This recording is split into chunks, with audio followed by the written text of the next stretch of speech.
États-Unis et bien d'autres encore, ont aussi été frappés par le terrorisme islamiste avec des bilans sanglants et des conséquences psychologiques sur la société. Ils sont chanceux d'avoir été touchés tardivement par le phénomène et, fort de l'expérience de son capital d'observation, tiré des drames vécus ailleurs, le Canada en général et le Québec en particulier a aujourd'hui la responsabilité historique.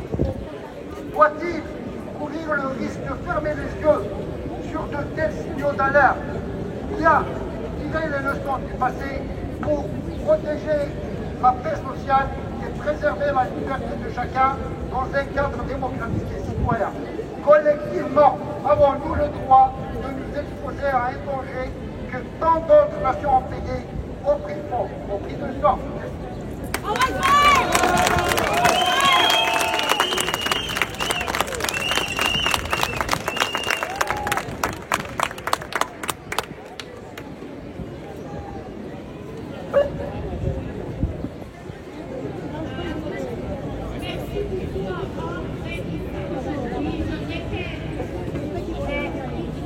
Rester irréprochable.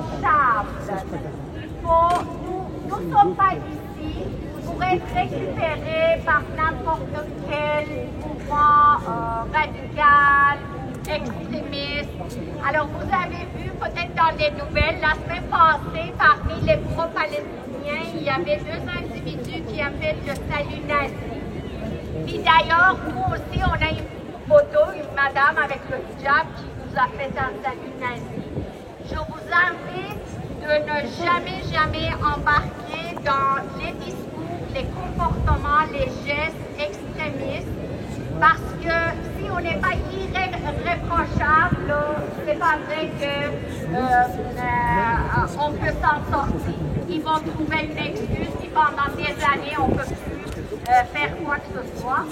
Alors, nous sommes pacifiques, nous utilisons la musique comme notre droit à la liberté d'expression et on espère que nos élus au niveau de la ville de Montréal, l'agglomération de la ville de Montréal, ainsi qu'au niveau fédéral et provincial nous entendent et qu'ils entendent cet événement inacceptable qu'on subit sur toutes les plans depuis 3 ans.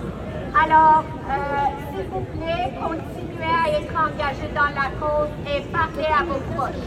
Merci beaucoup.